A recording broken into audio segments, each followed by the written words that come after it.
Now, Kellyanne Conway is calling for the firing of journalists that oppose Donald Trump. Now, this is during an interview on Fox News Sunday. And basically, it's where she did what she always did. She went after the media. Now, let's take a look at that, and then we'll break it down.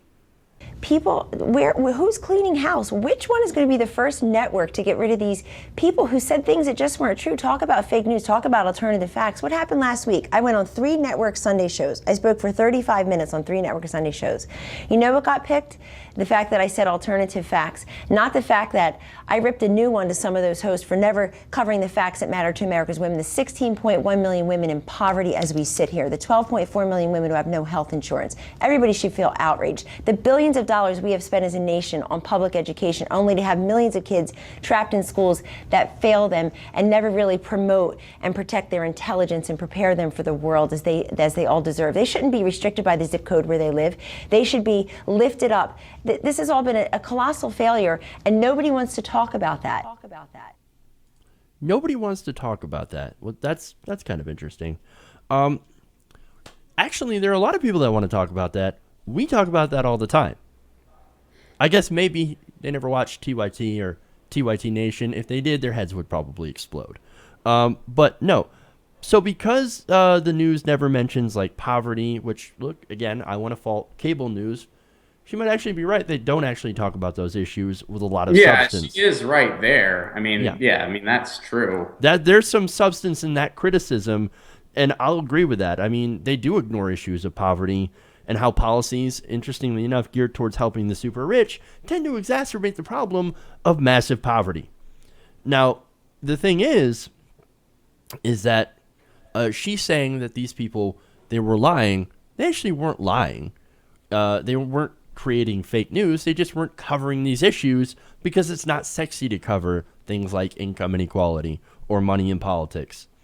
And so it's not the same. Well, as and they're not going to cover something. money in politics because they're benefiting from it. That too. Exactly.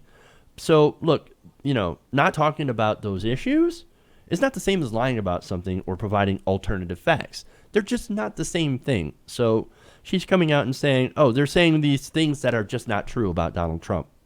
No, a lot of things are actually true about Donald Trump. It just turns out that he's got a lot of baggage. Interesting. Now I'm going to go and we're going to play more of that clip. So here's more of Kellyanne Conway. We have all the headlines. People should feel embarrassed. Not one network person has been let go. Not one silly political analyst and pundit who talked smack all day long about Donald Trump has been let go. They're on panels every Sunday. They're on cable news every day. Who's the first editorial writer? Where's the first blogger that will be let go that embarrassed his or her outlets? We know all their names. I'm too polite to call them out by name, but they know who they are, and they're all wondering why I'd be the first to go. The election was 3 months ago. None of them have. If this were a real business, if the mainstream media were a thriving private sector business that actually turned a profit, which is not true of many of our newspapers, Chris, 20% of the people would be gone. They embarrassed. They failed to protect their shareholders and their board members and their colleagues. And yet we deal with them every single day. We turn the other cheek. If you're part of Team Trump, you walk around with these gaping, seeping wounds every single day. And that's fine. I believe in a full and fair press. I'm here every Sunday morning. I haven't slept in months. I believe in a full and fair press. But with a free press comes responsibility. And the responsibility is to get the story right. Oh my God. I love that. She is so full of shit, it's unbelievable. I love so much of that. First of all, you notice the victimhood mentality. We walk around with, Team Trump walks around with gaping wounds and holes every day. That we can only fill with dollar bills. Dude, your dude's president. How can you continue to be a victim? I mean, special snowflakes right here. Okay, special snowflake Kellyanne Conway. But no, I'm not. I'm too nice to go out and call out those people. Maybe because she doesn't know who they are. She has no clue. She was handed these talking points by someone else. And actually, what she said was just straight up lies. I mean, even the host should have been like, we are a private sector business. We do look out for our shareholders. In fact, the shareholders are the only group that they give a fuck about. Pretty much. Corporate media cares about 2 things: advertisers, shareholders. That's it. So, I mean, what she was saying about them failing as organizations, she's absolutely right. But her reasons why, like, it's the total opposite. Like, no, it's not because they are not a thriving business. They are a thriving business. It's not because they don't care about their shareholders. They do care about the shareholders. It's because they don't give a shit what they're supposed to give a shit about, which is creating news. That's what they're supposed to care Well, about. not creating She's news. so misdirected, and that's why she likes alternative facts and thinks that 2 + 2 is 5. No, not creating news, but actually covering news and covering facts that matter. So Creating I news think too, because they don't have the boots on the ground that they should have. well, I was gonna put creating news as more of like your Breitbart that creates news out of whole cloth, that basically lies and fabricates things. So that's what I consider creating news.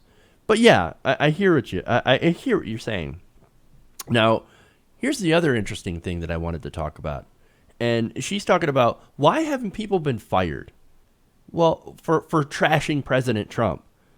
Well, if you're talking about firing people who talk smack about a president, then pretty much all of right-wing media would be gone. That's it, gone. Because that's all they did for 8 years. And this isn't just normal like criticism, right? And criticism is fine. Criticism is great as long as it's based in fact.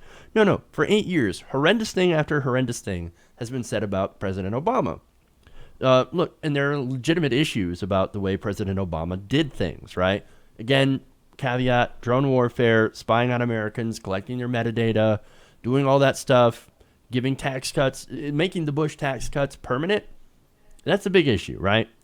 But did we hear about any of that from right-wing politicians? No, absolutely not. What did we hear about? Benghazi. Obama's taking your guns. He's invading Texas. Obama's invading Texas with Jade Helm. Did you know that? Apparently, the invasion failed. I don't know. I didn't get any reports from Jade Helm. Well, of course he invaded Texas. He doesn't care about Texas because he wasn't even born in this country. He wasn't even born in this country. That's something that our president believed in. And then, of course, you even had sitting members of Congress believing that the UN is going to come into the country and put us all into hobbit homes. This was on a congressional website for Ted Cruz. Hobbit homes. Come on, guys. Or how about Obama's a Kenyan Muslim usurper? He's the Antichrist. He wants to impose Sharia law. Look, the people that are saying this, Kellyanne Conway, for example, have you forgotten about the last, 8 years? Have you? It seems like you have. Or are you just living out in a world full of alternative facts? Well, she's living in her delusional bubble. That's what it is, too. I mean, she has no comprehension on how media works. She has no comprehension on how news works. And she appears on these shows and just spouts off the talking points that are handed to her. Essentially. And look, if she really wants to talk about poverty or she wants to talk about education, okay, let's talk about poverty. Let's talk about education. Let's talk about how there's been a massive transfer of wealth in this country from the middle class to the incredibly rich. Okay, and look, it happened during Obama. It happened pre-Obama. It's been actually happening since Ronald fucking Reagan. Okay? The what is it? They call it the Great Divergence, where the wealth from the top skyrocket. Wealth for regular people, working people, stagnant. Wages. Let's talk about public schools. How they've been defunded by things like charter schools and budget cuts. For example, Michigan, Texas, and other states that have essentially destroyed their public education system in favor of not only tax cuts for the rich. I mean, you gotta figure out how to fill the budget hole when you give a massive tax break to the corporations in your state, like Kansas did. And then where are you gonna get the money? Oh, you take it from education. You take it first from the colleges, then you take it from public schools. Because these kids, they don't need an education anyway. And besides, charter schools, which are just as expensive, come in and fill the hole with their vouchers. And they have it with, they actually perform worse than our so-called failing public school system. And look, what about women? She brought up women, right? Let's talk about women in poverty. Do you know that having children actually reduces a woman's income by 4% per child? So if you're working at a minimum wage job already and you have kids, or God forbid you get pregnant and you can't get access to an abortion, your income goes down. It's amazing. they're also less likely to get a job. And if you take away access to birth control and you limit abortions, you overturn Roe v. Wade, which is what they actually are trying to do, you're going to get more women in poverty. But you don't want to talk about that, Kellyanne Conway. You know why? Because you're a goddamn hypocrite. Oh, it pisses me off, man. This is what we're doing. I mean, I think calling her a hypocrite is, maybe almost giving her too much credit, because it's almost implying that she knows that she's spouting off against not only her own self-interest, but the self-interest of pretty much all Americans, except for the elite class that, should be behind Trump because they just want their taxes lowered. I don't think she's even cognizant of that. I don't think she has any clue. No, maybe she doesn't. I don't know. Maybe she's an opportunist conservative mouthpiece, which is what I like to, apply to her and other people. Of course she's an opportunist. Tommy Loren, same thing. Opportunist conservative mouthpiece. They don't care about these issues, man. And what's more is that they actually want to present this and pretend that all the problems that America is facing, because we actually have problems with these, with poverty, with women not getting paid enough, and things like that. They want to blame this and put this on the feet of Barack Obama, despite the fact that it's not obviously Obama's fault or all his policies' fault. You have GOP governors that have been running the states for quite a while, and governorships in a lot of states. And I forget the number. Was it 69 legislatures or something like that that are taken over by the Republican Party that are passing these ridiculously terrible policies for the working class, all for the benefit of a few? That's what you have. But we don't talk about that.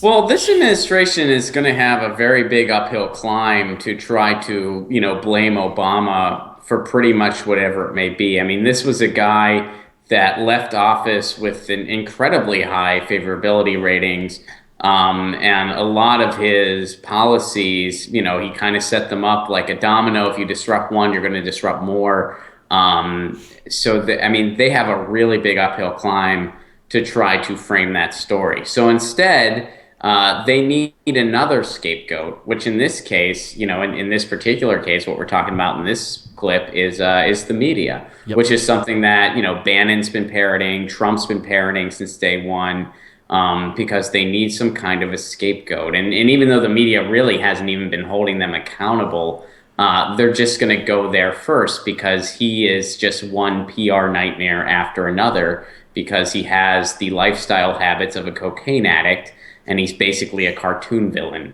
but now he has the most powerful position in the world. So it's just 24-hour cleanup duty. Yeah. And I guess when it comes to, hiring somebody to clean up your messes, at least they made a good choice in Kellyanne Conway, because, man, no matter how many times she gets embarrassed on national media, she just keeps coming back for more. Mm-hmm. Sad.